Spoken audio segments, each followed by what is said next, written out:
The sun had barely broken the horizon over Fort Bragg, painting the sky in muted shades of gold and gray. A chill lingered in the early morning air, carrying the smell of dew-soaked grass and the faint metallic tang of anticipation that always preceded the day's first formation. Lieutenant Sarah Hayes jogged along the cracked asphalt, her boots striking a steady rhythm against the ground, each step echoing in the otherwise still training field. She breathed deeply, feeling the familiar tightness in her shoulder, an unwelcome companion from the deployment she had returned from just a few months ago. Her movements were controlled, precise, disciplined, yet every now and then, a sharp pang reminded her that her body wasn't quite the same as it had been before Afghanistan. Sarah had fought through injuries worse than this in Kandahar, when the night air was filled with gunfire instead of frost. But she knew the rules here were different. Orders were obeyed, weaknesses scrutinized, and PT was as much a test of willpower as physical endurance. As she neared the formation area, Sarah spotted Colonel Reynolds standing stiffly at the head of the field, clipboard in hand. His uniform was crisp, his posture immaculate, and his eyes already scanning the gathering soldiers with the critical precision of a man who had never tolerated excuses. He was a legend in the unit, known for his strict enforcement of standards, but also for a biting sarcasm that could cut deeper than any drill. He didn't tolerate weakness, and he especially didn't tolerate explanations that smelled of pity. Sarah slowed, approaching him with measured steps, trying to find the right words. "Sir," she said, her voice steady despite the tightening in her chest, "I wanted to let you know that Lieutenant Hayes." Reynolds interrupted, the sharpness of his tone cutting through the crisp morning air. He didn't even glance at her, his eyes fixed on the rest of the formation. "Don't start with excuses before the warm-up. We don't tolerate that in this unit. Do I make myself clear?" Sarah clenched her jaw, but nodded. "Yes, sir." She knew better than to argue, but the ache in her shoulder reminded her that this wasn't about laziness. It was about surviving another grueling PT session without making her injury worse. She had run longer, carried heavier, and endured far more intense conditions overseas. Yet here, in front of the colonel and her peers, those sacrifices didn't seem to matter. The soldiers formed ranks around her, boots snapping to attention on command. The mist still lingered on the grass, curling around their legs like ghostly reminders of the countless mornings spent under the colonel's watchful eye. Sarah scanned the faces around her. Some were seasoned veterans, hardened by years of service. Others were newer, their wide eyes betraying awe and nervousness in equal measure. A few glanced at her, curiosity flickering in their expressions. They had heard rumors of her deployment, of the firefight that had left her with injuries that even now flared unexpectedly during physical exertion. Colonel Reynolds began the warm-up with his typical precision. Stretch. 10 counts. No slacking. We move as one unit. His voice carried over the field, authoritative and uncompromising. Soldiers mirrored his motions, muscles straining, arms extending, heads tilting, bodies aligning in perfect synchronicity. Sarah followed, careful to honor her limits, while pushing herself just enough to maintain form. Every stretch, every controlled movement, was a reminder of the discipline that had carried her through combat and would carry her through this challenge as well. A sharp whistle cut through the morning air. Lieutenant Hayes, front and center. The command drew all eyes to her. Sarah's pulse quickened. She jogged forward, boots kicking up damp earth, and stood rigidly in front of the colonel, waiting for his next pronouncement. His gaze swept over her, sharp and calculating. "I hear you've been struggling with PT lately," he said, a smirk tugging at the corner of his mouth. "Would you care to explain why a decorated combat veteran can't handle a few push-ups? Or are you expecting the rest of us to carry you?" The words were laced with mockery, and a ripple of murmurs ran through the formation. Sarah felt the sting, not just of physical pain, but of judgment. Every soldier here knew the colonel's reputation for intolerance, yet it didn't make the words any easier to bear. She opened her mouth to speak, to offer a truthful account of the persistent shoulder pain and the limits she had imposed on herself to prevent further injury.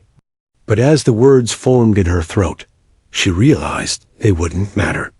He wasn't asking for truth, he was testing resolve, patience, and perhaps the ability to endure public scrutiny without faltering. Instead, she nodded silently. "Understood, sir," she said, letting the discipline and calm in her tone mask the irritation and frustration coiling in her chest. Her jaw clenched, and she forced herself to inhale deeply, steadying her heartbeat. Her pride demanded that she endure, that she meet mockery with quiet dignity rather than confrontation. Colonel Reynolds' eyes lingered for a moment longer, as if trying to read the hidden thoughts behind her stoic expression. He finally turned to the formation. "All right, everyone. Today's PT will be no less than your last. Push yourselves. If Lieutenant Hayes can manage her duties while injured, then the rest of you can certainly keep pace." His words, though pointed at her, were an unintentional acknowledgement that hinted at something deeper, a recognition of the trials she had survived that the colonel might never fully appreciate. Sarah returned to her position, letting a slow exhale release some of the tension. She could feel the eyes of her fellow soldiers, some filled with respect, others with curiosity. None of them knew the full extent of what she had endured, of the firefight where she had stared down death while protecting her team. None of them understood that her struggle today wasn't weakness, but a careful calibration of resilience and survival. The PT session began in earnest. Push-ups, sit-ups, sprints, obstacle courses, each movement tested not only the body, but the mind. Sarah moved with precision, each motion deliberate, controlled, and yet pushing the boundaries of her limits. Pain radiated from her shoulder, but she managed it with breathing, focus, and sheer determination. Every rep was a silent assertion of her capability, a private statement that she was far more than the colonel's brief judgment could encapsulate. Minutes stretched into hours, the sun climbing higher and burning away the morning mist. Sweat soaked her uniform, and her muscles burned with exertion, yet she persevered. Around her, soldiers struggled, fell, recovered, and continued. The colonel's voice rang sharp at intervals, correcting form, demanding more, pushing the unit harder. Sarah's mind wandered briefly to her deployment, to moments of fear, courage, and survival. She realized that the battlefield had not ended with her return home. It had simply changed. By the end of the session, when the formation finally disbanded, Sarah stood upright, breathing heavily, her shoulder throbbing but intact. She had endured the colonel's scrutiny and her own limitations without compromise. There was no dramatic applause, no recognition, only the quiet, profound satisfaction of knowing she had honored her service and preserved her dignity. As soldiers filed past her, some offering nods of encouragement, she couldn't help but feel the weight of unspoken stories lingering in the morning air. Stories of courage, of survival, of scars hidden beneath uniforms. Today had been more than PT. It had been a reminder that strength often went unseen, that respect was earned quietly, and that sometimes the most important victories were internal. Sarah tightened her jacket over her uniform and took one last look at Colonel Reynolds, who had already moved on to the next group of soldiers. She didn't know if he had noticed the quiet determination behind her gaze, but that didn't matter. She had proven it to herself. And sometimes, she thought, that was enough. The formation had barely broken when Colonel Reynolds' voice cut across the air again, sharp as a whip. "Lieutenant Hayes," he barked, drawing everyone's attention. Soldiers froze mid-step, eyes flicking nervously toward the lieutenant, who was still catching her breath. Sarah straightened immediately, boots snapping in place as the weight of his gaze pressed down on her. The colonel had a reputation for never letting a perceived weakness go unchecked, and today he was determined to make an example. "Lieutenant," he said, voice dripping with a mix of sarcasm and incredulity, "you claim an injury is holding you back, yet here you stand, apparently unscathed. Enlighten us. What's preventing you from completing standard PT exercises without complaint? Or is this some new excuse to avoid proving your mettle?" A ripple of murmurs passed through the formation. Sarah's fellow soldiers exchanged glances. Some looked sympathetic, others wary. They had heard of her deployment, but few knew the details of what she had endured, or the battles fought far from the public eye. This was the military. After all, strength was measured by performance, not experience, and the colonel had a way of pushing people to their limits to see who truly belonged. Sarah felt the burn in her chest, not from exertion, but from frustration. Here she was, a combat-tested officer, being questioned in a field filled with young soldiers who might never face real danger. Her shoulder throbbed with a dull ache, a reminder of shrapnel and firefights long past. She opened her mouth, ready to speak, to explain the persistent pain and the measures she was taking to prevent further injury, but the words felt inadequate. How could she convey the intensity of surviving a battlefield when the world measured her by push-ups and sprints? Colonel Reynolds stepped closer, his eyes narrowing. "Are you going to answer, Lieutenant? Or do we need to call in your medical records for verification?" His tone was mocking, each word a deliberate challenge. The other soldiers shuffled uncomfortably, sensing the tension in the air. Aware that this was more than a physical test, it was a psychological one. Sarah's hands tightened into fists at her sides. She felt the flush of indignation, the unfairness of the moment, yet she remained outwardly composed. The colonel wasn't just questioning her strength. He was questioning her integrity. And that was a battle she couldn't ignore. Yet she knew confrontation would only fuel his arrogance. Sometimes silence was a weapon. Her gaze shifted across the formation, noting the subtle expressions of her peers. A few younger soldiers avoided eye contact, uncertain of how to act. Others watched her closely, admiration flickering behind the apprehension. They were learning something without even realizing it. Resilience wasn't always loud or performative. Sometimes it was quiet, deliberate, and enduring. The colonel's smirk widened, apparently pleased with his public scrutiny. "Let me make this simple," he continued, voice carrying across the field. "If you can't manage your responsibilities due to injury, then you need to step aside. No excuses, no favoritism. I don't tolerate half measures. I don't tolerate whining. Do I make myself clear, Lieutenant Hayes?" "Yes, sir," Sarah replied, her voice firm despite the frustration gnawing at her. Every syllable was a declaration. She would not break, she would not beg for understanding, and she would endure. The colonel, satisfied with the superficial compliance, nodded and turned to address the rest of the formation. "Now, everyone," he barked, "we'll begin the next set. Push-ups, sit-ups, and then the sprint circuit. I want to see effort, discipline, and results. No shortcuts. No whining." As the soldiers moved into position, Sarah's mind replayed fragments of her deployment gunfire echoing in narrow streets. Explosions lighting up the night sky, teammates falling and being pulled back to safety. Her body remembered the chaos, the adrenaline, the moments when survival depended on every ounce of focus and strength. And yet here she was, judged by something far simpler, whether she could perform flawlessly under a different kind of scrutiny. The push-ups began, each repetition a struggle to maintain form while guarding against pain. Sarah gritted her teeth, shoulders screaming in quiet protest, yet she refused to falter. Around her, younger soldiers struggled with exhaustion, but the colonel's gaze was fixed on her.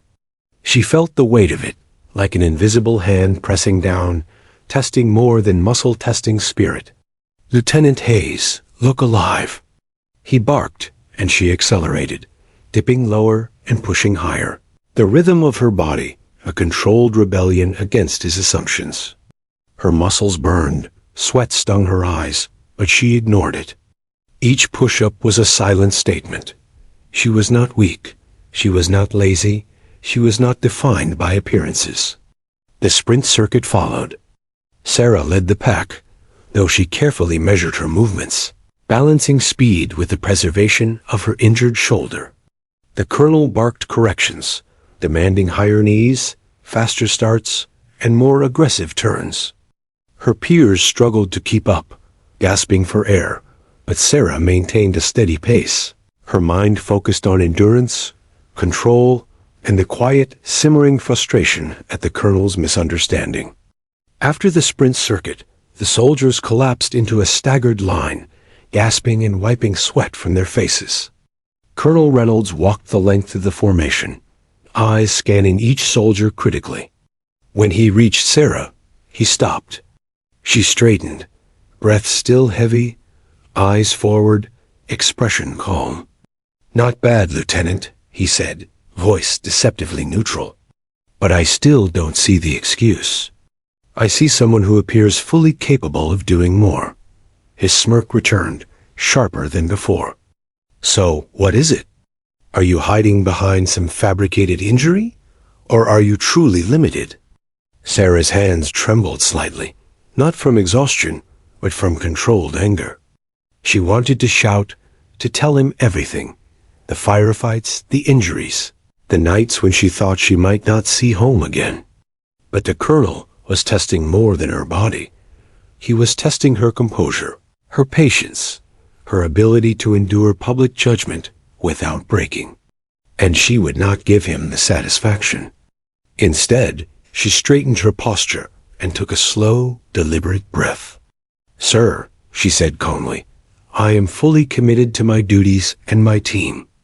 I will continue to perform within the limits of my current physical condition, to ensure I do not compromise my abilities or the safety of others. That is my responsibility, and I take it seriously." The colonel raised an eyebrow, clearly unimpressed with the measured response.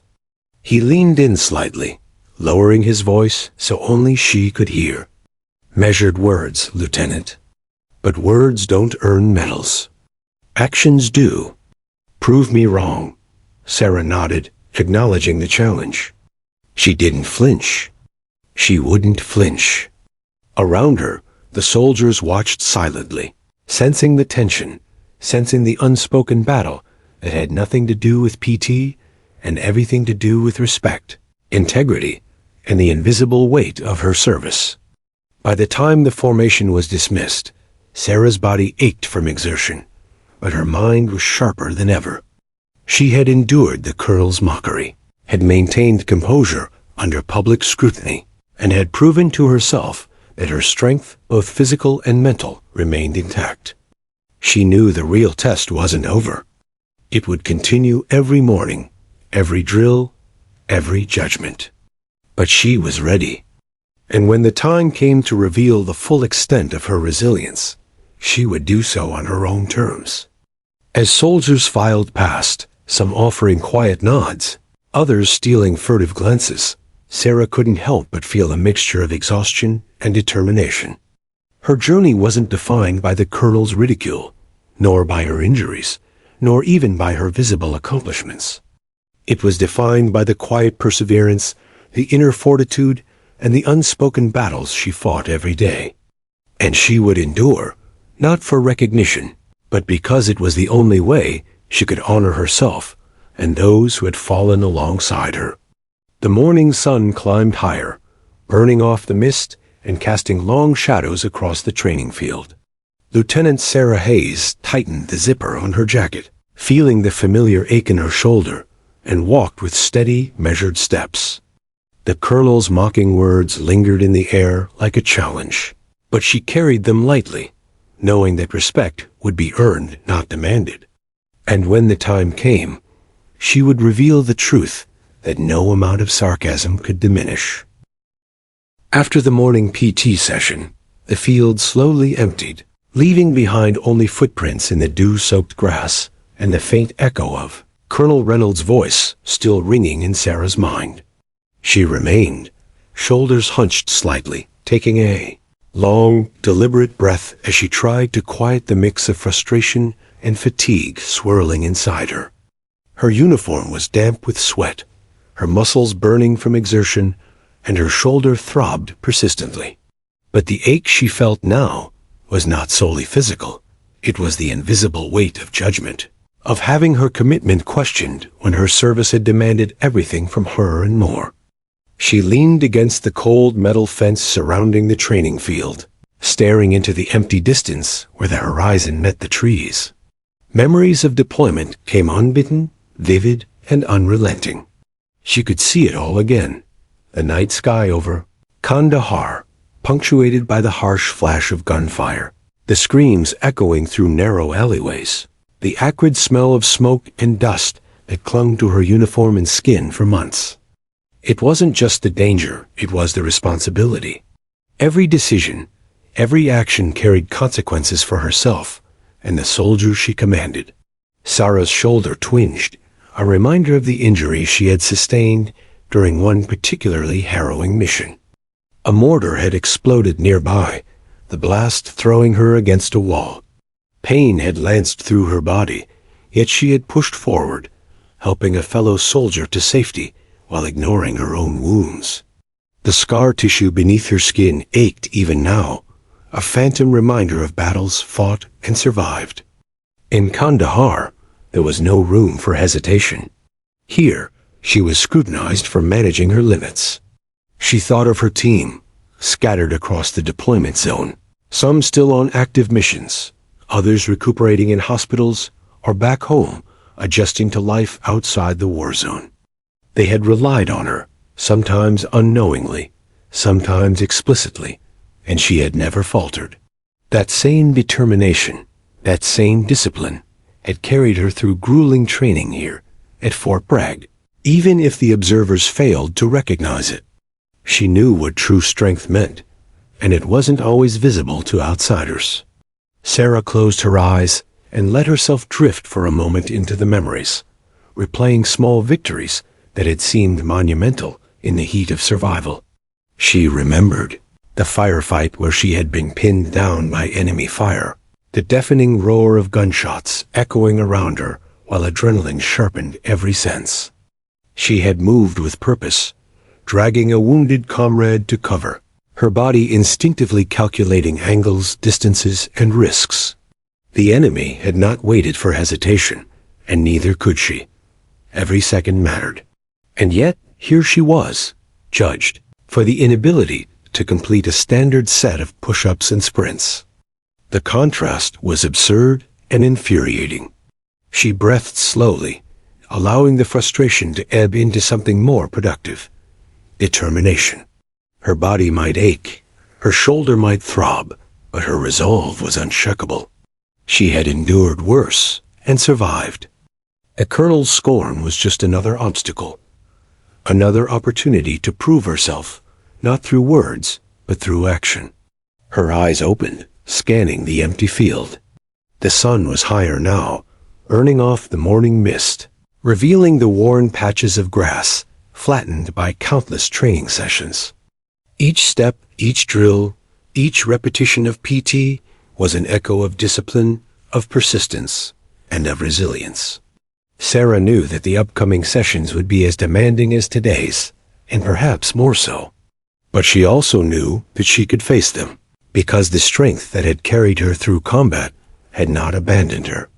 Sarah's thoughts drifted back to the soldiers who had fallen under her command, to moments when failure was not an option, and the cost of error was immediate and irreversible. She remembered the first firefight she had survived, the sounds, the chaos, the terror, and the relief of making it through alive, if scarred. Every injury, every scar, every sleepless night had forged the woman standing here now, a lieutenant with scars beneath her uniform, unseen but indelible, shaping her identity far more than any external accolade ever could.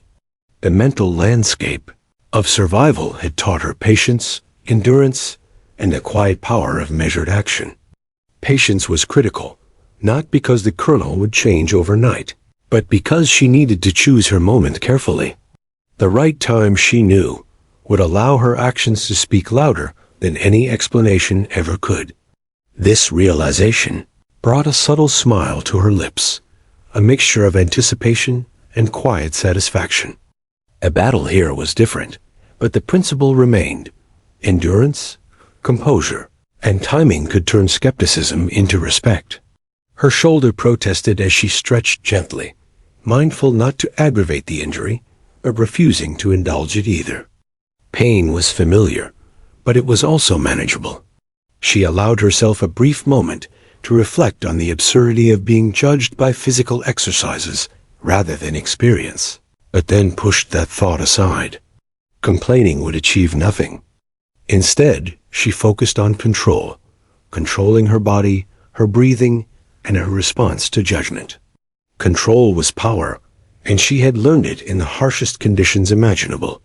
The field had emptied now, leaving behind only the faint echo of boots and shouts, as though the space itself held onto the remnants of exertion and command. Sarah considered her fellow soldiers, many of whom had witnessed the colonel's ridicule.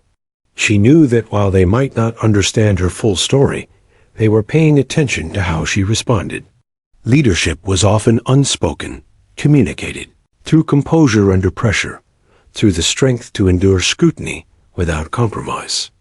Sarah was acutely aware that these small, silent lessons were just as important as the PT session itself.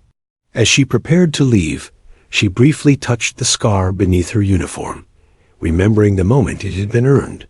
It was a silent covenant with herself, a reminder of resilience, courage, and survival. This scar was proof of her commitment, a badge of honor invisible to those who only saw the surface. One day, when the time was right, she would reveal it not to boast, but to provide undeniable evidence of what words could never fully convey. The rest of the morning passed in a quiet blur. Sarah showered, dressed, and moved through her daily duties with deliberate precision. Each motion, each interaction, was infused with the same quiet intensity she had cultivated on the battlefield and during PT. She filed reports, checked equipment, and ensured that every detail was accounted for, all the while maintaining an outward calm that belied the storm of reflection inside. During lunch, she sat alone briefly, reflecting further on the dichotomy of perception versus reality. People often judged by appearances, by small actions, or by misunderstood excuses. Few appreciated the invisible battles carried silently beneath the surface. Sarah thought about her fellow soldiers still serving abroad, about their courage and resilience, and drew strength from their memory. Her commitment to service extended beyond personal recognition. It was part of a larger mission, one that transcended individual accolades or judgment from a single colonel. By mid-afternoon, Sarah's resolve had hardened into a quiet, unshakable determination. She would face the next PT session with precision, discipline, and endurance. But she also knew she would wait for the right moment to reveal her true strength, the moment when the invisible courage etched into her body and mind would no longer be ignored. That revelation would not be performative, nor would it be for vanity. It would be undeniable evidence that her commitment, her courage, and her experience could not be questioned. The thought brought her a sense of calm satisfaction. She was prepared for whatever the colonel would throw at her next, whether it was sarcasm, mockery, or scrutiny. She understood that respect was not demanded but earned, and patience, composure, and strategic timing were her allies. She had faced far greater dangers in her life and emerged stronger. This, too, would be endured and ultimately conquered. As the sun dipped lower in the afternoon sky, casting long shadows across the base, Sarah felt the familiar weight of anticipation. The next morning's PT session would come, and with it, the colonel's unyielding gaze. But she was ready, mentally and physically, and most importantly, emotionally. She carried the quiet confidence of someone who had stared danger in the face and survived, someone whose courage was now invisible, waiting for the right moment to be revealed. In that moment, Lieutenant Sarah Hayes allowed herself a small, private smile. The battle was not over, but she had already won the first round, not in public, not with applause, but quietly, internally, where it mattered most. Her resolve was stronger, her strategy clearer, and her endurance unwavering. When the time came to reveal the truth of her experience, no amount of mockery or skepticism would diminish the undeniable strength she carried, etched into both body and spirit. The following morning, Fort Bragg was alive with the faint hum of activity. Soldiers moving in disciplined patterns across the base, their boots striking the asphalt in precise rhythm. The sun had just begun to rise, spilling amber light across the training field, casting long shadows that stretched like fingers across the frost-kissed grass. Lieutenant Sarah Hayes arrived early. As always, her uniform crisp, her jacket zipped up over the shoulder that still throbbed occasionally from lingering injury. Today she was determined. Today she would endure, perform, and prove her commitment quietly, deliberately, and on her own terms. She jogged along the edge of the formation area, warming her muscles, careful not to aggravate her shoulder while staying fully engaged. Her breath came in controlled, measured rhythms, each inhale steady, each exhale deliberate. The morning air carried a crispness that reminded her of deployments past, when dawn often arrived with the smell of gunpowder and dust, and each breath was a reminder of the fragility of life. Here, the danger was not immediate, but the scrutiny felt equally relentless. The colonel was waiting, as always, for an opening to challenge, test, and judge. As Sarah reached the formation, she noticed the colonel standing with his usual rigidity, clipboard in hand, eyes scanning the ranks. The smirk that had greeted her the previous day lingered faintly on his face, though his posture suggested anticipation rather than mere amusement. Around her, soldiers adjusted their positions, some with the familiar nervous energy, others with silent admiration for the lieutenant, who had returned from deployment bearing experience few could claim. All eyes seemed to flicker toward her briefly, curiosity mixed with quiet respect. Colonel Reynolds' voice broke the early morning quiet like a whip. "Lieutenant Hayes, front and center." The words were sharp, carrying over the field and commanding immediate attention. Sarah stepped forward, keeping her movements controlled and deliberate. She could feel the subtle shifts in the formation as soldiers stole glances, wondering how she would respond today. Would she falter? Would she rise above? The unspoken challenge hung heavy in the air. "Lieutenant," the colonel began, voice smooth and measured, "yesterday you struggled to meet the standards. Today, I expect full compliance. No hesitation, no excuses. We're here to build strength, endurance, and resilience. Can you manage that, or are we going to have to reconsider your priorities?" His words were laced with sarcasm, yet beneath it, there was a sharp edge of expectation, a demand that she prove herself in a tangible, undeniable way. Sarah nodded slowly, keeping her expression neutral. "Yes, sir," she replied. The clarity and steadiness in her voice were a deliberate counterpoint to the colonel's mockery. She wasn't pleading. She wasn't begging for approval. She was signaling readiness, mental and physical. Around her, the soldiers noticed the calm in her demeanor, a subtle lesson in composure under pressure. The warm-up began, and Sarah moved with controlled precision. She stretched, her movements deliberate, paying attention to the muscles that remembered the physical challenges of combat. The twinge in her shoulder flared slightly, a reminder of both vulnerability and strength. Pain was familiar. Endurance was her companion. She was mindful of her limits, but refused to let them dictate her performance. Every motion, every stretch, was an assertion of resilience, an unspoken testament to experience honed under fire. The colonel's voice cut through the rhythm of warm-up exercises. "Faster, Lieutenant. Don't hold back. Effort is measured by intensity, not excuses." His tone carried authority and a subtle challenge. Sarah maintained her pace, breathing steadily, refusing to rise to provocation. She understood that this wasn't about speed or perfection. It was about proving, silently, that she could endure scrutiny without losing composure. Every deliberate motion, every controlled breath, was her quiet rebellion against the assumption of weakness. As push-ups began, the colonel's gaze sharpened. He moved along the ranks, eyes scanning, voice issuing corrections and demands. "Form, Hayes. Lower. Push higher. Keep your core tight." Sarah complied, each repetition a test of strength and patience. Her shoulder ached, but she accommodated the pain with controlled adjustments. Around her, younger soldiers struggled with the pace and intensity, but Sarah maintained precision, the calm in her movements contrasting the chaos of exertion around her. The sprint circuit followed.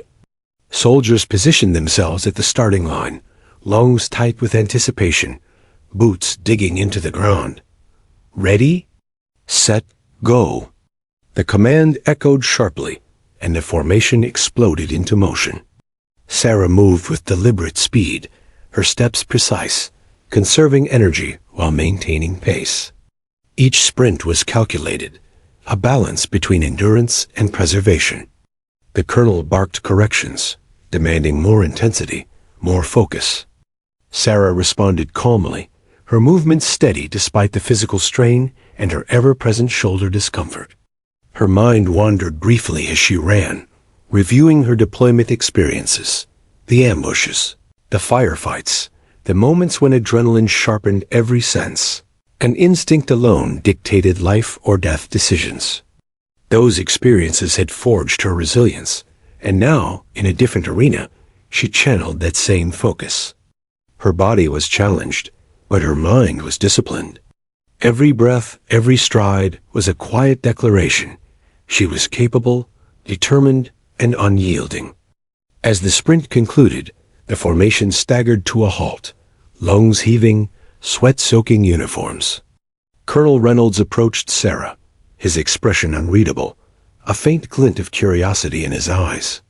"You've maintained pace," he said, voice low but audible. "But I still don't see the effort reflected in performance metrics. There's a gap between appearance and reality, Lieutenant. Can you account for it?" Sarah took a slow, deliberate breath, refusing to flinch under scrutiny. She could feel the eyes of fellow soldiers, some curious, some skeptical, some quietly admiring. This was a delicate moment. She could respond verbally, but words would fail to convey the depth of her experience. No, action, subtle yet undeniable, would speak more clearly. Patience was her ally. Timing was critical. The colonel demanded proof, and she would give it when the moment was right. She glanced briefly at the other soldiers, noting their expressions. Some mirrored the colonel's skepticism, unconvinced by appearances. Others watched with admiration, sensing the composure that came from experience few could claim. Leadership, Sarah reflected, was often silent, communicated through discipline, endurance, and integrity. Her next move would be both a statement and a lesson. As the unit moved into the next set of exercises, pull-ups, bear crawls, and agility drills, Sarah pushed herself within safe limits, maintaining flawless form while accommodating her shoulder's restrictions. Each motion was calculated, each movement precise. Pain was present, but controlled. Exertion was real, but measured. She didn't need to exceed her limits to prove capability. She only needed to endure with dignity, resilience, and focus. The colonel's voice pierced the air again. "Lieutenant Hayes, do not underestimate the importance of precision. Strength without control is useless." Sarah met his gaze briefly, expression calm, unflinching. Her silence was deliberate, a subtle challenge in itself. She wasn't pleading for understanding. She wasn't seeking sympathy. She was preparing for the moment when perception would be shattered, not through argument, but through undeniable truth. As the session progressed, subtle anticipation built among the soldiers.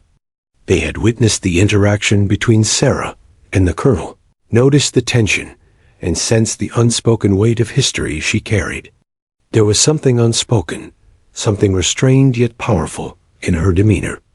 Observers felt it without fully understanding it, a quiet confidence born of experience and survival. By mid-morning, the PT session had reached its peak intensity. Sarah's uniform clung to her from exertion. Her muscles burned, and yet her composure remained intact. Each movement was deliberate, each repetition controlled, each stride purposeful. The colonel's mockery was still present, but the underlying tension had shifted subtly. Curiosity mingled with skepticism, respect mingled with doubt. The stage was set. Finally, during a brief pause in activity, as the formation caught its collective breath, Sarah allowed herself to take a moment. Her hands hovered at her jacket zipper. She felt the familiar ache beneath the uniform, the scar that had endured battles she would never speak aloud. Patience had brought her here. Endurance had carried her this far, and timing would ensure that what came next was undeniable. She looked at the colonel, then at the soldiers around her. The air was electric with anticipation, though none knew the truth beneath her jacket. This was the moment she had waited for, the moment when appearances would give way to reality. Quietly, deliberately, she began to unzip her jacket, aware that the field would grow silent, aware that the perception of weakness would soon be shattered. Sarah's composure was unwavering as the fabric parted, revealing the scar etched across her shoulder and chest. The air seemed to hold its breath. The colonel froze, the smirk gone, replaced by stunned recognition. The other soldiers, too, turned their eyes, witnessing the tangible evidence of courage, endurance, and sacrifice. Words were unnecessary. The scar itself was proof, louder than any explanation or defense. The field fell into an almost surreal silence as Sarah slowly drew the zipper of her jacket downward, the soft sound amplified in the tension-laden air. Every soldier in the formation seemed to hold their breath, not out of fear, but in anticipation, sensing the unspoken significance of this act. Colonel Reynolds' eyes narrowed, curiosity giving way to sharp scrutiny. For weeks he had dismissed, mocked, and challenged her abilities, convinced that what he saw a young lieutenant struggling with PT was all there was to know. He was about to realize he had been profoundly mistaken. As the jacket fell open, the early morning sunlight caught the raised scar that traced across her shoulder and down toward her chest. It was jagged, crimson fading into pale white, an intricate pattern of survival that bore witness to experiences far beyond the field before them. The scar was more than a mark of injury. It was a testament to every firefight, every life-risking decision, every night spent in hostile terrain where the stakes were existence itself. The soldiers around her instinctively stepped back, as if to give the space necessary for the weight of that revelation. Colonel Reynolds' mouth parted slightly, words suspended in disbelief. He had expected excuses, hesitation, perhaps even subtle weakness, but what he saw now contradicted everything he had assumed. The stoic calm in Sarah's expression, the unwavering gaze, and the visible evidence of her sacrifice demanded recognition. In that moment, the colonel realized that this was not a soldier avoiding effort. This was a warrior who had faced danger most, would never comprehend and survived, body and spirit scarred but unbroken. Murmurs rippled through the formation. Soldiers exchanged glances, eyes widening in awe. Some whispered, hardly daring to speak aloud, while others simply stared, stunned into silence. They had known Sarah as capable, disciplined, and composed, but the reality of her experiences, now physically manifested before them, transformed their perception entirely. The scar, harsh and undeniable, was more eloquent than any story she could have told. It was proof that her dedication was earned in combat, not measured by repetitions of push-ups or sprints in a training field. Sarah's breathing remained steady. She did not speak. She did not explain. The act itself carried more weight than words ever could. The colonel's gaze shifted across her, his skepticism slowly replaced by the beginnings of understanding and respect. For the first time, he saw the depth of her resilience, the endurance that had carried her through situations he could not fathom. The realization was stark and immediate. He had misjudged her. The irony of having mocked someone so courageous did not escape him. A subtle, almost imperceptible nod passed between Sarah and her fellow soldiers. She had demonstrated that true strength was not always visible until revealed on one's own terms. The colonel stepped forward, his voice finally breaking the silence, quieter now, tinged with a mix of admiration and humility. "Lieutenant Hayes," he said slowly, carefully, I misjudged you. That is not an excuse. That is evidence of extraordinary courage." The lieutenant met his gaze, expression composed, unwavering, yet hinting at the satisfaction of long-awaited validation. She did not gloat. She did not revel in his realization. She simply allowed the truth of her experience to speak for itself, knowing that this moment had conveyed more about her dedication, resilience, and integrity than any debate ever could. The colonel, seasoned, authoritative, and often unyielding, had been confronted with the tangible embodiment of the battles she had survived, and he could no longer doubt her strength. Around them, the soldiers shifted, their expressions a mix of admiration, respect, and inspiration. The younger members of the unit, who had been uncertain or skeptical, now had a visible example of courage to emulate. Older, more experienced soldiers nodded quietly, recognizing in her scar the silent proof of survival, endurance, and leadership under fire. The revelation had transcended physical evidence. It had become a lesson in courage, humility, and respect. Sarah's mind briefly drifted back to the moments in Kandahar when this scar had been earned. The night ambush, the deafening bursts of gunfire, the soldier beside her falling under enemy fire, and the choices she had made in seconds that had saved lives. Each flashback reinforced her quiet resolve. She had survived. She had endured. And now, this mark, visible to all, was a symbol of that truth. Colonel Reynolds finally straightened, his authoritative posture softened, his gaze no longer skeptical, but contemplative. "I see now," he murmured, almost to himself. Then louder, addressing the formation, he said, "Every one of you, take note. Lieutenant Hayes has demonstrated more courage, resilience, and leadership than many of us could claim in a lifetime. This is the standard you should aspire to." His voice, once sharp and mocking, now carried weighty respect. Sarah zipped her jacket back up slowly, the act symbolic. She revealed only what was necessary, leaving the rest of her story untold.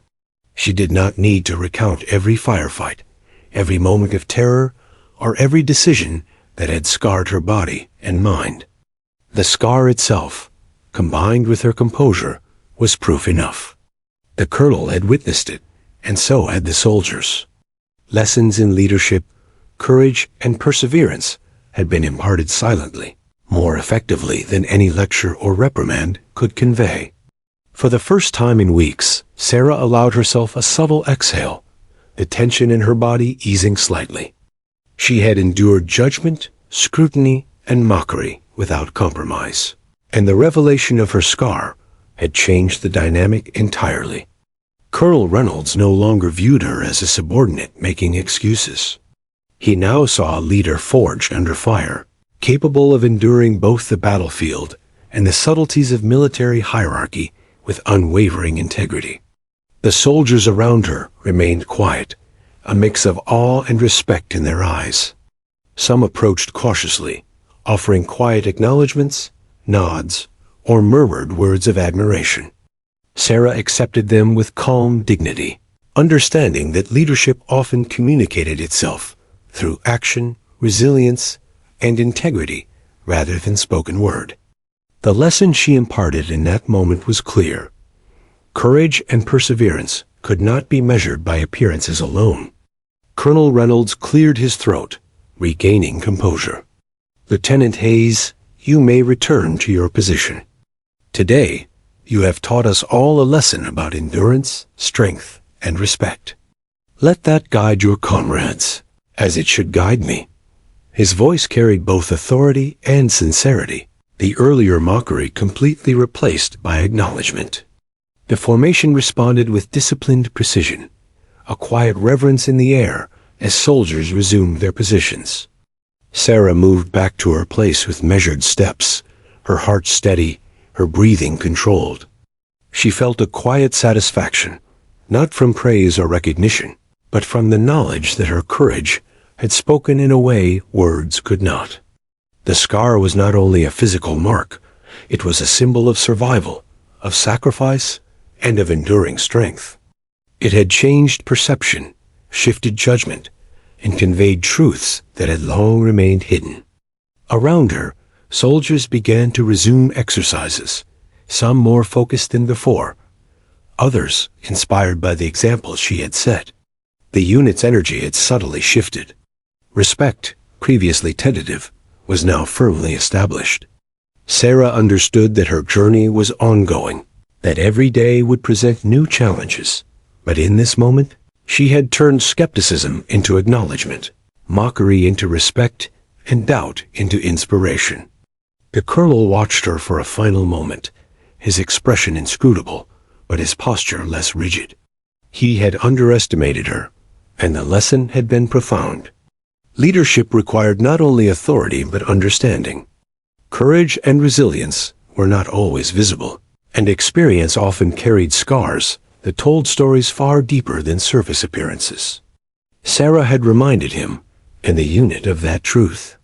As the morning sun climbed higher, illuminating the training field, Sarah resumed her exercises with controlled precision. Each motion was a continuation of her quiet statement. Endurance, strength, and courage were not defined by mockery, by appearances, or by superficial standards. They were forged in adversity, proven under pressure, and revealed in moments carefully chosen. The scar was a revelation, yes, but it was also a testament to the silent resilience that had always been part of her. The formation moved forward with renewed purpose. Soldiers followed the example of the lieutenant, who had stood strong, who had faced scrutiny without compromise, and who had allowed the truth of her courage to speak for itself. For many, it was a lesson they would carry far beyond the PT field, a lesson that true strength often remained unseen until revealed with intention and clarity. By the time the session concluded, the energy on the field had shifted dramatically. Where skepticism had once lingered, respect now thrived.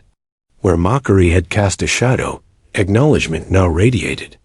Lieutenant Sarah Hayes had transformed perception, not through words, but through action, composure, and the undeniable truth written across her shoulder. The colonel's smirk had vanished. In its place was a measured recognition of strength that could no longer be doubted. As soldiers filed past, offering quiet nods and murmurs of admiration, Sarah allowed herself a subtle, private sense of satisfaction. She had endured scrutiny, revealed truth at the perfect moment, and imparted a lesson that would echo far beyond the training field. Courage, resilience, and leadership were not always visible, but when revealed, they commanded respect and inspired those around them. In that moment, Lieutenant Hayes stood, both scarred and unbowed, as a living testament to the power of endurance and the quiet authority of integrity. The revelation lingered in the air, long after the scar had been covered once again. Sarah's jacket zipped back up, concealing the physical proof, but the impression she had left on the soldiers and Colonel Reynolds remained vivid and undeniable. The field, once filled with murmurs of doubt, now carried a charged energy, an unspoken acknowledgement that Lieutenant Hayes was not only capable, but extraordinary. Respect, once tentative and cautious, had been cemented through her quiet, deliberate demonstration of courage. The soldiers shifted slightly in their positions, some glancing at Sarah with newfound admiration, others exchanging quiet whispers about the incredible story behind her scar. It wasn't just her physical endurance that impressed them. It was the composure, the patience, and the unshakable dignity with which she had handled mockery, scrutiny, and judgment. Leadership, they realized, wasn't just about authority or rank. It was about presence, integrity, and the ability to inspire even without speaking. Colonel Reynolds remained at the head of the formation, his usual stern posture softened, his sharp eyes now contemplative rather than critical. He had faced countless soldiers in his career, many of whom had earned medals, recognition, and commendations, yet few had commanded the kind of respect that Sarah had drawn in mere minutes. He realized that he had been wrong to mock her, wrong to assume that physical struggle equated to weakness. True courage, he now understood, was far deeper, invisible until revealed by action, endurance, and experience. The unit began moving into the next set of drills, but the atmosphere had shifted subtly. Soldiers performed with greater determination, inspired by the example they had just witnessed. Sarah executed each exercise with precision, her movements steady, her breathing controlled, her shoulder carefully managed but uncompromised. She was no longer just enduring. She was leading by example, showing that resilience and composure were as critical as strength and speed. Some of the younger soldiers, those who had struggled or doubted, now looked to her for guidance. Quietly, they mirrored her controlled movements, her rhythm, her focus. It wasn't instruction in the conventional sense. No one had given orders, but influence flowed naturally, a ripple effect stemming from the authenticity and courage she had revealed. Leadership, Sarah reflected internally, often worked this way, through example rather than decree, through presence rather than authority. Colonel Reynolds observed silently, absorbing the dynamic shift. He had underestimated the power of example, the impact of resilience demonstrated in silence. For a career officer, accustomed to issuing commands and demanding compliance, it was a revelation to witness the way one individual's courage could elevate an entire unit. He made a mental note. Respect earned through integrity and experience often spoke louder than words, louder than regulations, louder than rank. After the drills, the formation paused, and the colonel finally addressed the unit. His voice carried authority, but also a tone of acknowledgement, tempered by genuine respect. Lieutenant Hayes has demonstrated qualities that every soldier here should take note of: endurance under pressure, resilience under scrutiny, and leadership through example. Her actions remind us all that courage isn't always visible, and that strength is often proven under circumstances that demand more than physical ability. Take this lesson with you. The soldiers responded with a respectful, unified nod, and the subtle energy that had shifted during the PT session remained. Conversations during the break were different now. Soldiers shared admiration and quiet awe, discussing the scar they had glimpsed and the courage it represented. Sarah listened, offering small, polite acknowledgments without elaboration. She didn't need to recount her story. The scar had spoken volumes, and she preferred her influence to remain rooted in action and presence rather than explanation. As the morning session concluded, Sarah remained at the edge of the field for a few moments, watching the soldiers disperse. She felt a quiet satisfaction, but not the pride of recognition, rather, the calm contentment of knowing that her demonstration had imparted something valuable. Leadership wasn't about accolades. It was about teaching through example, shaping behavior, and inspiring courage without the need for words. Today, she had done exactly that. Colonel Reynolds approached her as the last soldiers exited the field, his gait measured, his expression unusually thoughtful. "Lieutenant," he began, his voice more controlled than she had ever heard it, "I owe you an acknowledgement. My assumptions yesterday were entirely wrong. You have shown endurance, courage, and leadership that few have ever demonstrated in my presence. I misjudged you, and I apologize." Sarah nodded, expression composed. "Thank you, sir. I am here to serve and to support the team." "That is my priority," she replied calmly. There was no triumph in her voice, only quiet affirmation. The acknowledgement from the colonel mattered, but it was secondary to the fact that she had remained true to herself and demonstrated her strength on her own terms. The colonel studied her for a moment longer, as if measuring the depth of her composure. Then he spoke again, more quietly, almost to himself. "Strength measured solely by appearances is meaningless. True resilience, true leadership, is far more subtle and far more powerful." He straightened, signaling to Sarah that the conversation was over, yet the words carried a weight that lingered. Sarah's influence on the unit continued to manifest subtly throughout the day. During drills, soldiers began mirroring her focus and rhythm, adopting her methodical approach to exertion, her controlled pacing, and her calm responses to corrections and commands. Even those who had doubted her initially now looked to her for guidance, inspired by her example without needing explicit instruction. Leadership through action had become the quiet, invisible thread that held the unit together. In the hours that followed, Sarah moved through her duties with deliberate precision. She oversaw equipment checks, coordinated schedules, and maintained communication with fellow officers. Her presence was steady, reliable, and quietly commanding.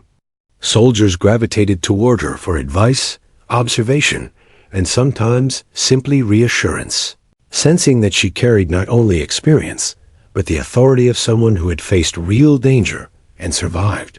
By mid-afternoon, the colonel observed her from a distance. He noted the subtle change in unit morale, the way soldiers followed her example, and the quiet efficiency with which she managed tasks. He reflected on his previous assumptions and recognized a profound lesson. Judgment based solely on surface appearances or perceived weaknesses was inadequate. True evaluation required understanding depth, experience, and context qualities that Sarah had demonstrated effortlessly. Later, as the unit prepared to dismiss for the day, soldiers gathered in small groups, discussing what they had witnessed. Some spoke in hushed tones about the scar and the courage it represented, while others analyzed her discipline and composure under scrutiny. Each conversation reinforced the quiet influence she had imparted, a ripple of inspiration that extended beyond the immediate moment. Leadership, Sarah realized, often worked in these subtle, enduring ways rather than through overt displays. As the sun began to lower in the sky, casting long, warm shadows across the base, Sarah remained at her post, observing her soldiers with careful attention. Her shoulder still throbbed occasionally, but the pain was manageable, a reminder of past sacrifices and present strength. Today had been a victory of a different kind, not of medals, accolades, or recognition, but of influence, respect, and the reinforcement of principles that transcended superficial standards. Colonel Reynolds approached one final time, nodding slightly as he observed her managing the unit. The acknowledgement in his eyes was subtle but unmistakable. Respect, tempered with admiration. "Lieutenant Hayes," he said softly, "your leadership today has reminded us all of what matters. Strength, resilience, and courage qualities that can't be measured by repetition or speed. I will keep that in mind moving forward." Sarah nodded once more, maintaining her composure. She did not seek further praise, nor did she need it. The day's lessons had been imparted, the unit's respect earned, and her influence established. She understood that true leadership required patience, observation, and the quiet authority of example. Today, she had demonstrated that power unequivocally. As the base quieted and soldiers began to depart, Sarah allowed herself a private moment to reflect. The scar beneath her uniform remained unseen once more, but its impact lingered in the perception of those around her. She had transformed skepticism into admiration, mockery into respect, and doubt into understanding. Leadership, she knew, was most potent when demonstrated through action rather than words, and she had executed it flawlessly. By evening, as she completed her final rounds, checking on equipment and ensuring soldiers were accounted for, Sarah felt the subtle weight of fulfillment. Her influence had shifted the morale, perception, and cohesion of the unit. She had turned a moment of potential humiliation into a testament to courage and leadership. The lessons of endurance, resilience, and quiet authority would carry forward, subtly guiding those who had witnessed them. Long after the field was emptied out in the quiet of sunset, Sarah finally allowed herself a small, private smile.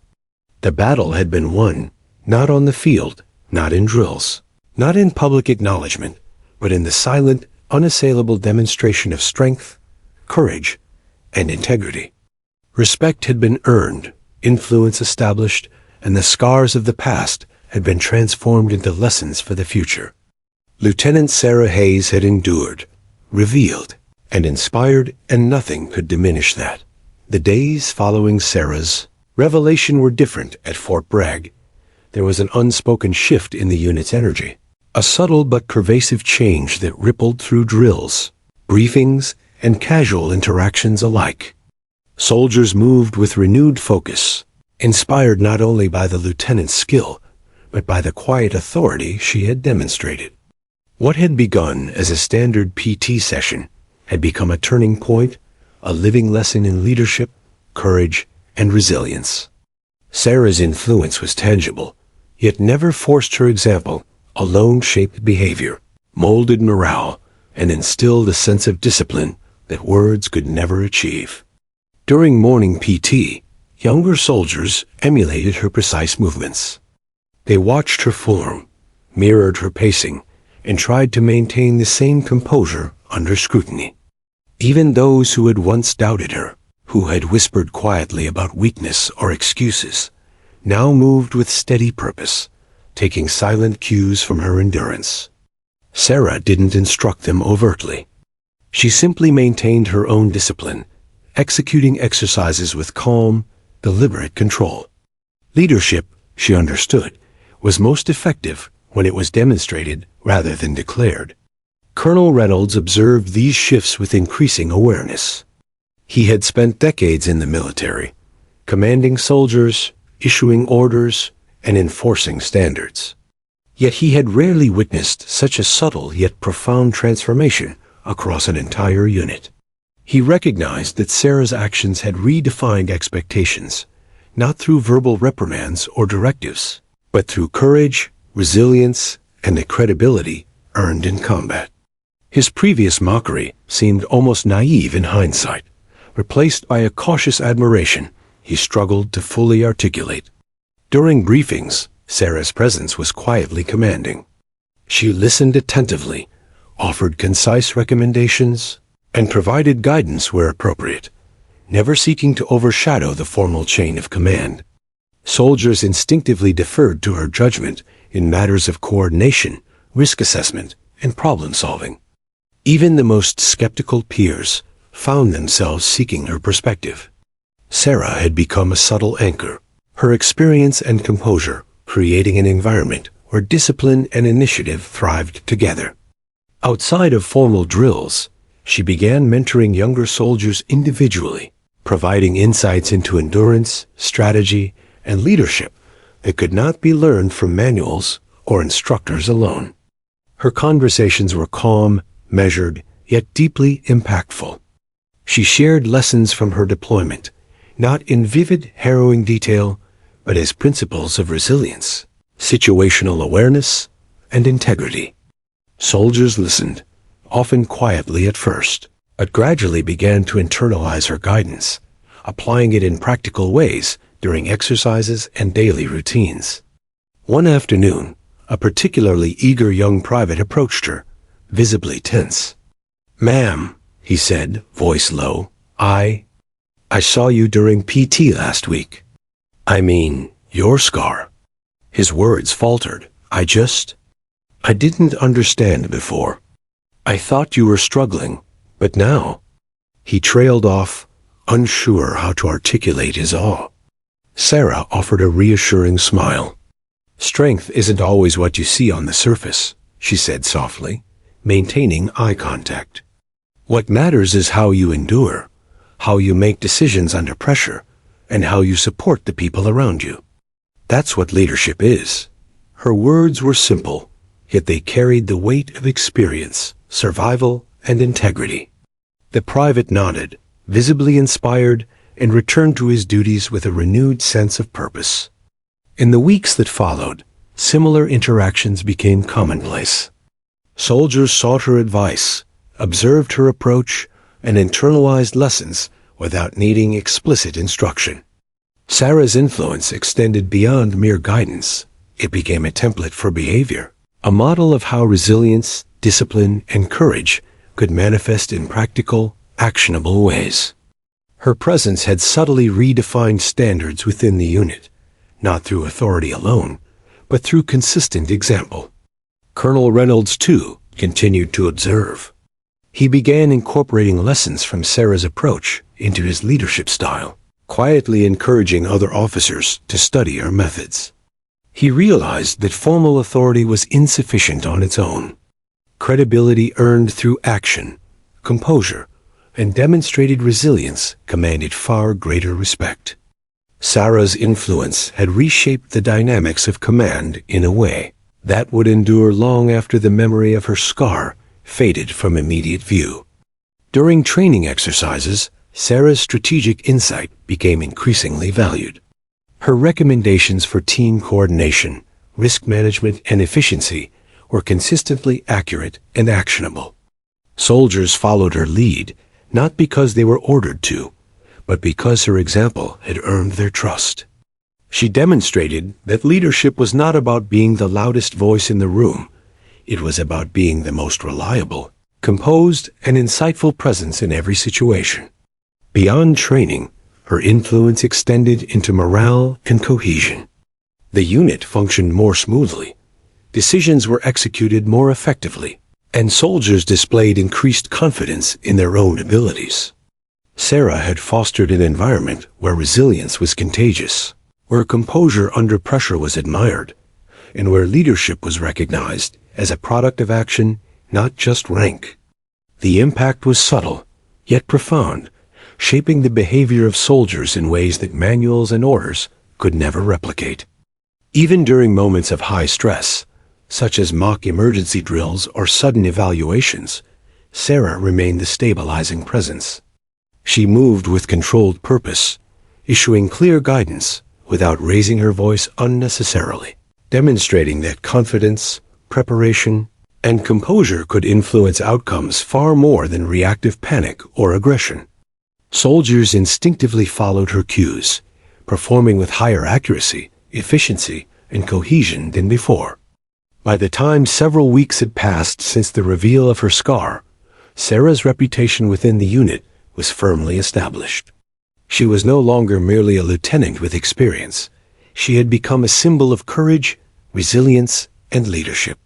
New soldiers joining the unit were informed, discreetly, of the example she set, creating a ripple effect of respect and aspiration that extended far beyond her immediate presence. Her influence had begun to define the culture of the unit itself. Colonel Reynolds, reflecting on the transformation, recognized a personal lesson as well. He had underestimated the power of subtle leadership and over-relied on authority and critique. Sarah had taught him, through action and example, that respect could not be commanded. It had to be earned through consistent, principled, and courageous behavior.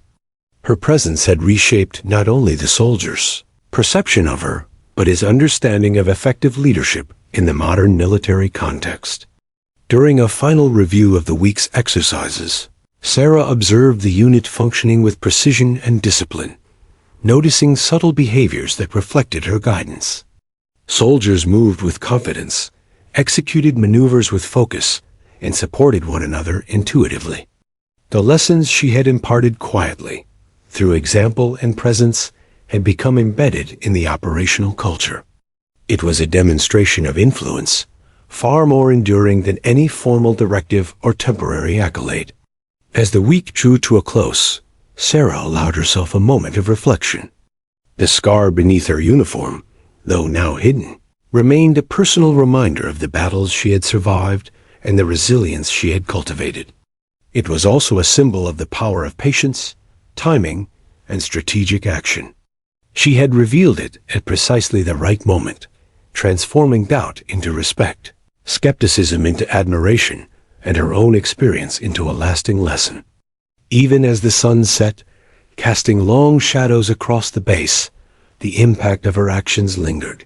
Soldiers carried the lesson forward in their routines, in their decision-making, and in the way they interacted with one another.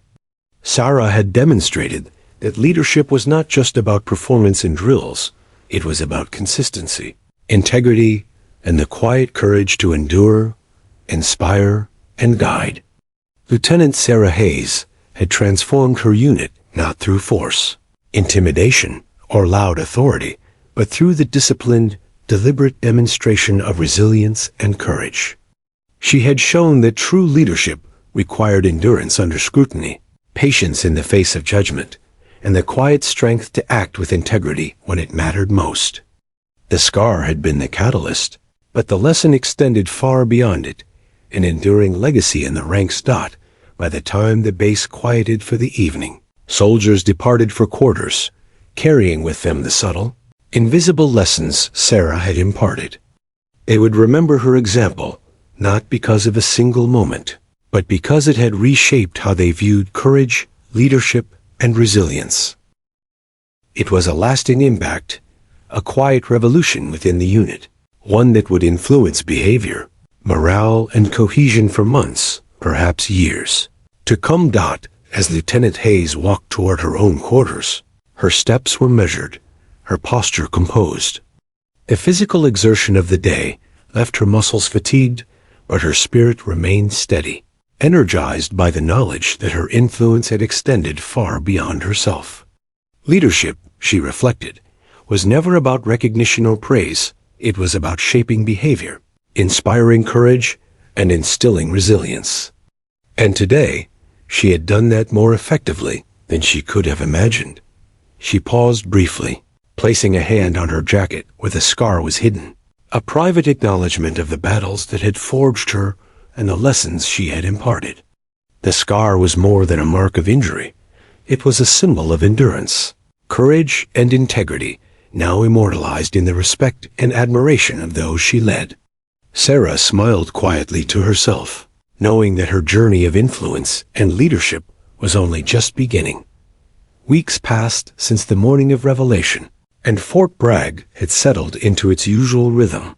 Yet something intangible had shifted within the unit. Soldiers moved with a renewed sense of purpose, quietly embodying the principles Sarah had demonstrated: composure under pressure, resilience in the face of adversity, and leadership through example. Lieutenant Sarah Hayes had become more than a peer or a subordinate officer. She had become the standard by which many measured discipline, courage, and integrity. Her presence shaped the culture of the unit, leaving an invisible but indelible mark on every soldier who observed her. Colonel Reynolds had adapted as well, no longer relying solely on criticism or outward displays of authority. He now measured his commands and evaluations through the lens of respect earned by actions rather than assumptions.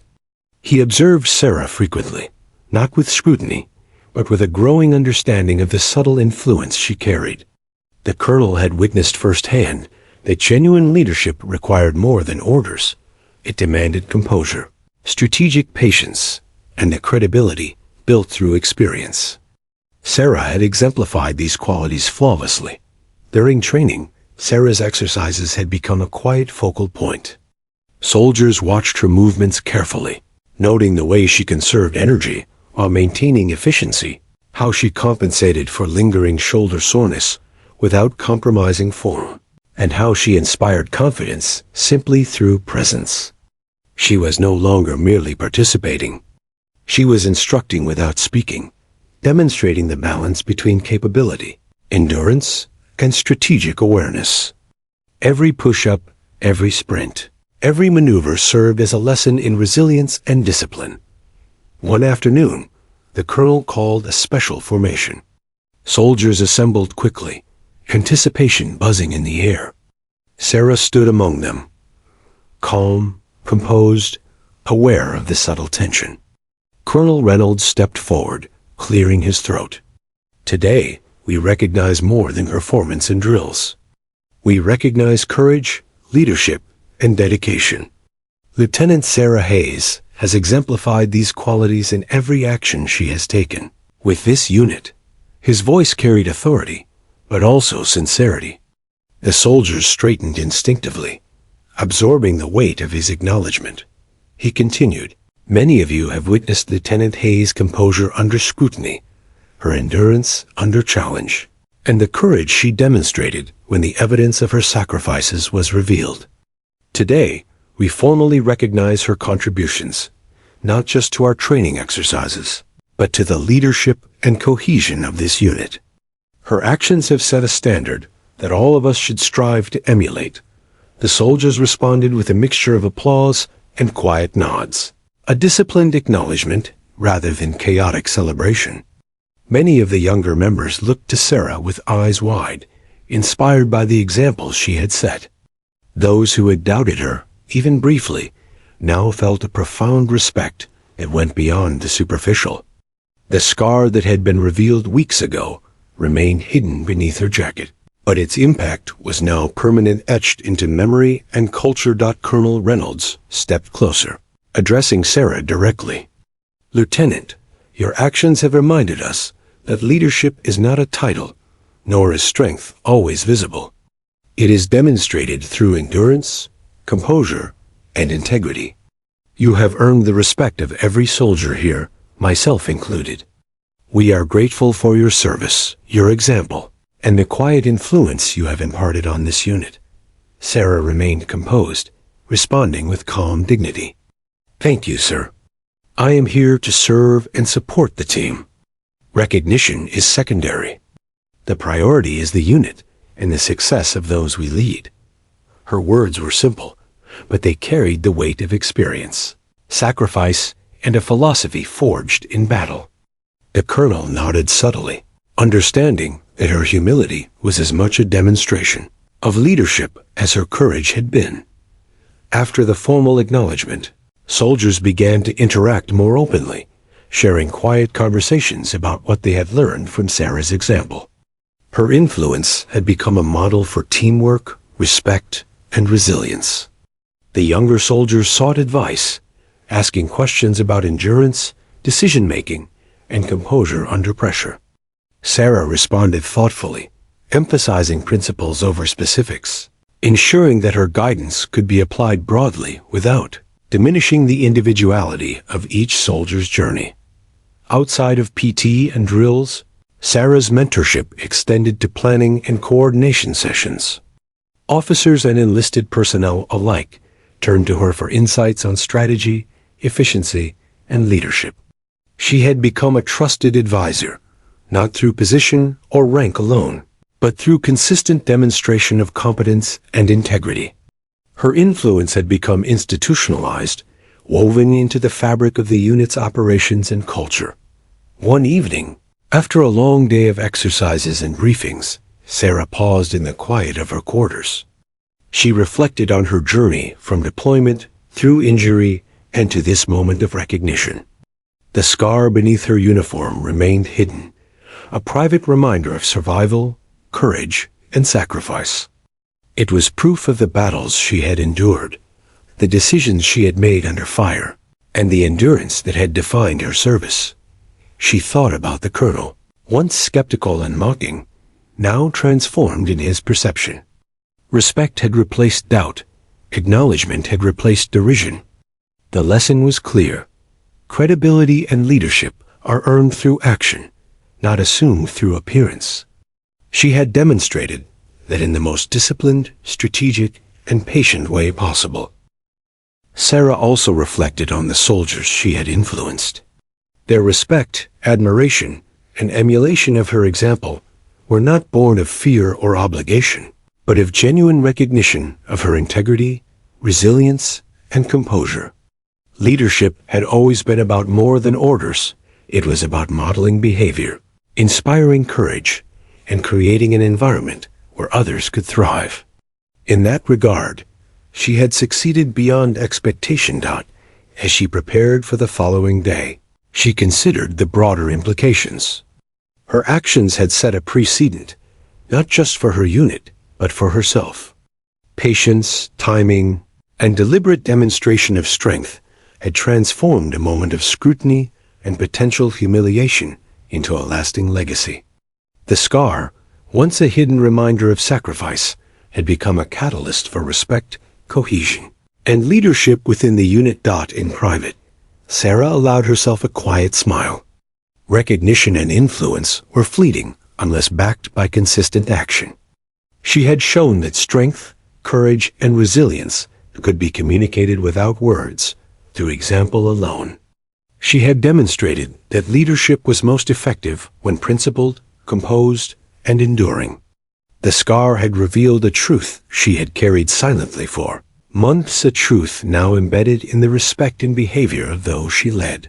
The next morning, as the sun rose over the base, Sarah moved through the unit with the same calm, composed demeanor that had earned her respect. Soldiers followed her example instinctively, executing drills with precision, discipline, and focus. Colonel Reynolds observed, noting the enduring impact of her influence. He had witnessed transformation, not just in her actions, but in the entire culture of the unit. During final exercises of the day, Sarah's presence continued to shape the behavior of the unit. Soldiers demonstrated initiative, composure, and resilience, reflecting the principles she had consistently modeled. Leadership through example had become ingrained, not through speeches or directives, but through repeated demonstration of courage, discipline, and integrity. The scar beneath her uniform remained hidden, but its significance was felt in every precise movement, every calculated decision, every quiet moment of mentorship. As evening fell, the unit began to disperse, carrying with them the lessons Sarah had imparted. Respect had been earned, influence had been established, and culture had been subtly transformed.